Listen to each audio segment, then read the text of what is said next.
Lawrence Bishnoi का सीधा connection Canada में बैठे गोल्डी बराड़ से सामने निकला है। और अब बात एक और बराड़ की करेंगे, जिसका नाम सलमान खान को धमकी वाले मामले में सामने आया है। पुलिस ने आखिरकार उस शख्स की कुंडली ढूंढ निकाली है जिसने सलमान और उनके पिता को जान से मारने की धमकी दी थी। वो शख्स कौन है और कहां है, इसी पर देखिए मेरे सहयोगी सूरज ओझा की यह खास रिपोर्ट।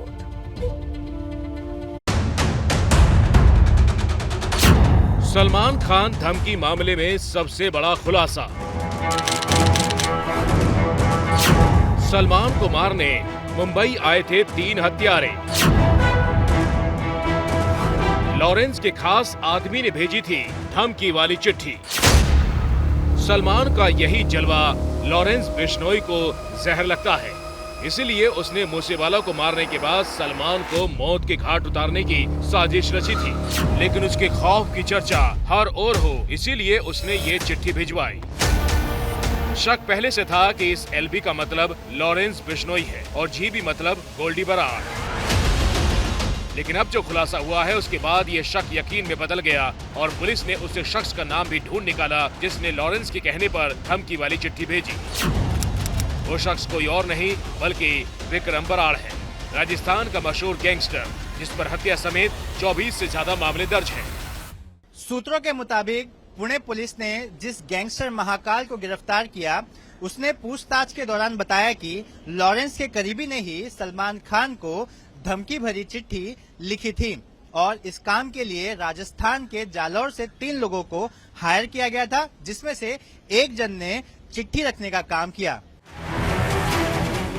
इस बीच खबर ये भी है कि गुर्गों का सरगना विक्रम बराड़ सलमान को धमकी देने के बाद देश छोड़कर फरार हो गया।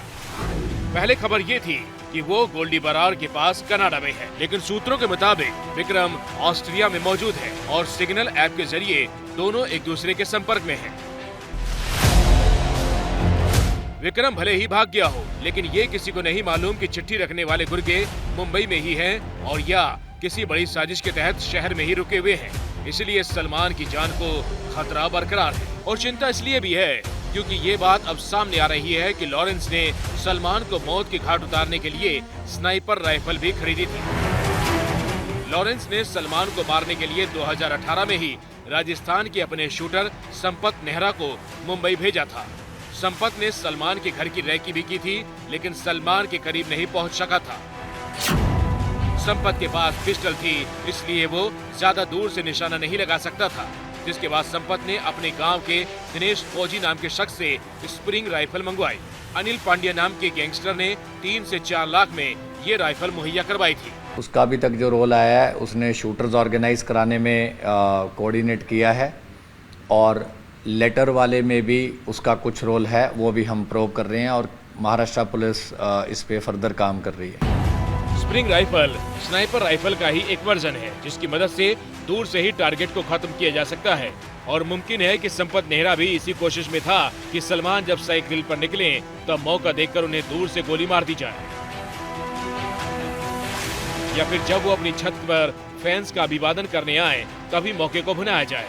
हालांकि मंसूबे कामयाब होते उससे पहले ही वो सुरक्षा एजेंसियों के हत्थे चढ़ गए। कहानी में साजिशों के कई पन्ने हैं, जिसे समझने के लिए पुणे पुलिस दिल्ली में है और लॉरेंस बिश्नोई से पूछताछ कर रही है। कैमरामैन अनूप रस्तोगी के साथ Suraj Ojha, ABP news, Mumbai. ABP news आपको रखे आगे।